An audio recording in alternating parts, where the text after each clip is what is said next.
श्रीनाथ जी गुरु जी को अलख आदेश, नवनाथों को अलख आदेश, 84 सिद्धों को अलख आदेश, आप सभी को आदेश आदेश। मित्रों, बहुत से लोग काफ़ी लंबे समय से किसी देवता विशेष या कुल देवता या अपने इष्ट की पूजा, आराधना, साधना, जाप करते हैं, लेकिन फिर भी उनके साथ अच्छे अनुभव या यूं कह लीजिए कि उनके पूजनीयों के साथ उनका संपर्क बन नहीं पाता। उन्हें वो अनुभव और आभास नहीं हो पाता जो उन्हें वास्तव में होना चाहिए। क्यों आपको आपकी साधना का सही समय से फल नहीं मिलता? क्यों बहुत सारे लोगों की साधनाएं पूर्ण होने के पश्चात भी उनको साधना निमित्त फल और उसका वांछित परिणाम नहीं मिलता? इस प्रश्न का उत्तर ठीक इसी प्रश्न में ही निहित है। जी हाँ, सही, ये शब्द ही आपको सही रहस्य बता पाएगा। सही विचार, सही ध्येय के साथ किया गया कार्य ही सही फलित होता है।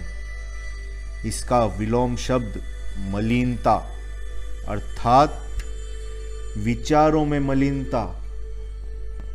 विचारों में मलिनता ही आपकी पूजा, पाठ, आराधना, साधना और इसको पूर्ण ना होने देने में या यूं कह लीजिए असफल करने की उत्तरदायी यही मलिनता है। ये मलिन विचार कई रूपों में आते हैं और ये विचार खासकर आपको उस समय आते हैं जब आप कोई जप तप ध्यान साधना कर रहे हों। इन विचारों में काम, क्रोध, लोभ, ईर्ष्या, वैमनस्य और किसी के साथ कोई कंपैरिजन या साधना के अनुभवों का कंपटीशन, ये सब भावनाएं आती है। इसके अलावा सबसे प्रमुख रूप से जो विचार हमसे लोग पूछते हैं कि उन्हें ये विचार क्यों आते हैं, उन विचारों में काम वासना, प्रेम, सेक्स, ये सब मलिन विचार लोगों के मन में साधना के समय में आते हैं। आखिर ये विचार आते क्यों हैं और ये मलिन विचार है क्या? हमारा मानना है कि इन विचारों का सीधा संबंध आपकी कल्पना शक्ति से है और ये कल्पना शक्ति चंद्रमा पर आधारित होती है। अगर किसी का चंद्रमा खराब है या कमज़ोर है तो इस तरह के विचार आना स्वाभाविक है। जैसे सेक्स से संबंधित विचार आ सकते हैं, अपनी पत्नी, अपने पति, अपनी प्रेमिका या इस संबंधित कोई विचार आपके दिमाग में आते हैं। ठीक ऐसा ही स्त्रियों के साथ भी होता है, या फिर किसी अभाव के कारण भी ऐसे मलिन विचार आपके साधना के समय में आ सकते हैं। उदाहरण के लिए अगर किसी ने सच्चे प्रेम का अनुभव नहीं किया हो तो ऐसे विचार आएंगे। अगर किसी स्त्री पुरुष को विवाह के पश्चात भी सच्चा प्रेम ना मिला हो तो भी उन स्त्री पुरुषों को ये विचार जरूर आएंगे, क्योंकि वो स्त्री पुरुष अपने शरीर से असंतुष्ट हैं। हमारा मानना है कि अगर इन सब विचारों पर आपको कंट्रोल करना है तो आपको प्रबल इच्छा शक्ति चाहिए और अच्छी भावना और अपने इष्ट के प्रति समर्पण। इन्हीं चीज़ों से ही आप इन सब विचारों को कंट्रोल कर सकते हैं। सबसे पहले आप अपनी काम वासना को तृप्त करें, खूब भोग विलास करें, जी भरकर भोग विलास करें। जब आपका मन इन भोग विलास से, इन सब चीज़ों से तृप्त हो जाए, तो उस समय के बाद आप प्रभु भक्ति में अपना मन लगाइए, ध्यान कीजिए, साधना कीजिए। तभी इस तरीके के विचार आपके मन में आने से रुकेंगे। और अगर आपके सही विचार आपके मन में आते हैं, साधना के समय में आते हैं, और तभी आपको ईश्वर की प्राप्ति हो सकती है। अन्यथा इन मलिन विचारों से आपको कभी ईश्वर की प्राप्ति नहीं होगी। अगर आपका मन और शरीर अतृप्त है, असंतुष्ट है, तो ऐसे विचार तो अवश्य ही आएंगे। एक उदाहरण से मैं आपको ये बात समझाना चाहता हूँ। अगर आपका पेट खाली है और आप भूखे हैं, आप साधना कर रहे हैं ऐसे समय में, तो आपको बारंबार खाने की चीज़ों के ख्याल आएंगे, समोसा कचौरी के ख्याल आएंगे।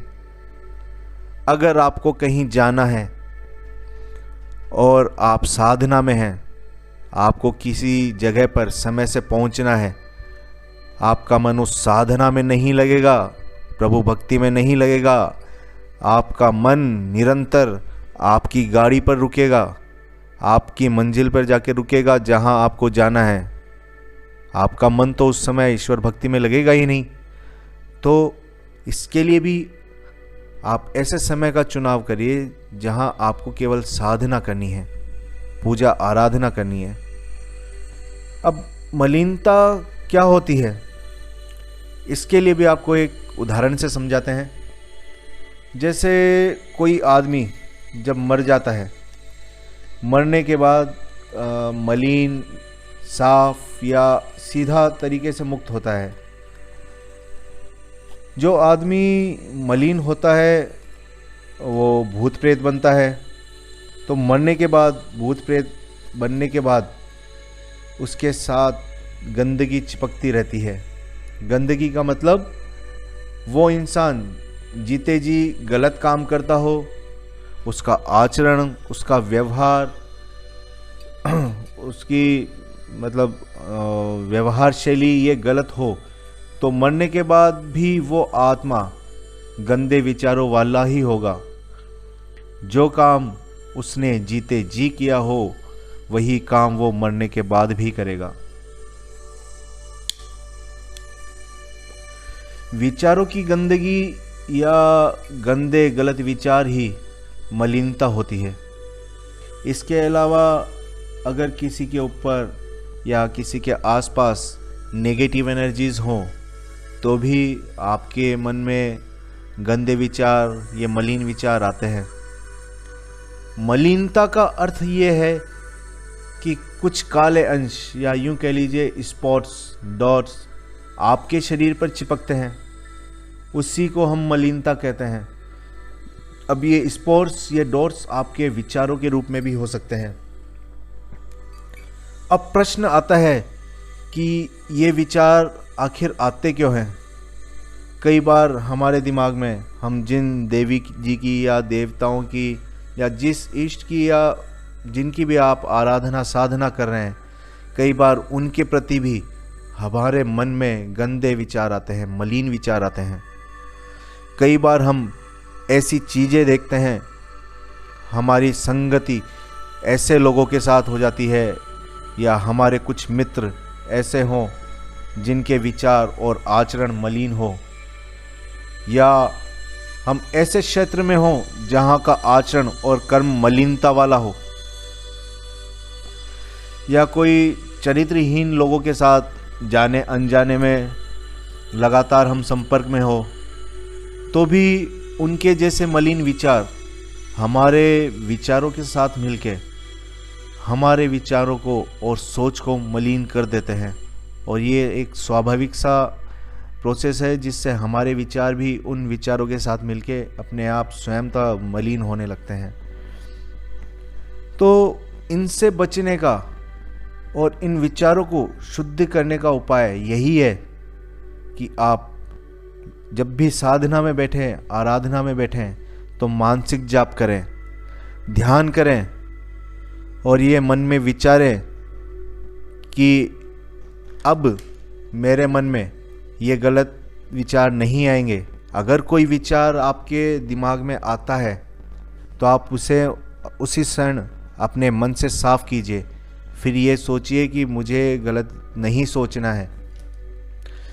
हालांकि ये एक साथ तो नहीं होगा, एक क्षण में तो नहीं होगा, पर धीरे धीरे जब आप ये प्रयास करेंगे तो ये मलिनता धीरे धीरे दूर होने लगेगी। इसके अलावा बुरी संगति से आपको बचना चाहिए, ऐसे बुरे आचरण से बचना चाहिए, बुरी चीज़ें देखने और सुनने से भी बचना चाहिए। अगर कोई स्त्री भोजन बनाती है और वो सहवास की इच्छा रखती हो या यानी कि कामुकता से भरी हो या कोई मलिन विचार उनके भोजन बनाते समय उनके दिमाग में चल रहा हो, तो उस बनाए हुए भोजन को ग्रहण करने वाला व्यक्ति स्वाभाविक रूप से इन मलिन विचारों से समावित हो जाएगा। वो मलिन विचार उस भोजन बनाने वाली स्त्री से सीधा हमारे विचारों के साथ समावेश हो जाता है। इसलिए ये भी ध्यान रखना चाहिए, अच्छे विचारों के लिए आपको अपनी आत्मा को शुद्ध रखना होगा। उसके लिए आप अपने शरीर को स्वच्छ रखिए, मन को आसक्ति से दूर रखिए। शरीर अतृप्त हो तो उसे तृप्त रखिए। अगर आप अविवाहित हों या अपने साथी के साथ नहीं हो या ऐसी कोई समस्या हो तो आप योग व्यायाम कीजिए, अपने शरीर के गुरुत्वाकर्षण को बैलेंस रखने की कोशिश कीजिए। आप इन चीज़ों से बचने के लिए, अपने शरीर की ऊर्जा को कंट्रोल रखने के लिए आप गायत्री मंत्र का जाप कीजिए। ये गायत्री मंत्र का जाप करने से आपको इन सब चीज़ों में फ़ायदा होगा। आप प्राणायाम कीजिए, ओमकार को जपिए। इनको जपने से आपके शरीर की जो ऊर्जा है और जो आपके मलिनता वाले विचार हैं वो विचार स्वतः ही धीरे धीरे समाप्त होने लगेंगे। हमारा मानना है कि ईश्वर निश्चल भावना से, शुद्ध मन से और गुरु कृपा से ही प्राप्त हो सकते हैं। इसलिए अपनी इच्छा शक्ति को प्रबल कीजिए, इतना प्रबल कीजिए कि जब भी ये गलत विचार, ये मलिन विचार आपके साधना के समय आपके दिमाग में आए तो आप इनको कंट्रोल करके रख सकें। अच्छे साहित्य पढ़िए, अच्छे आचरण में रहिए, अच्छे आचरण वाले लोगों के साथ रहिए।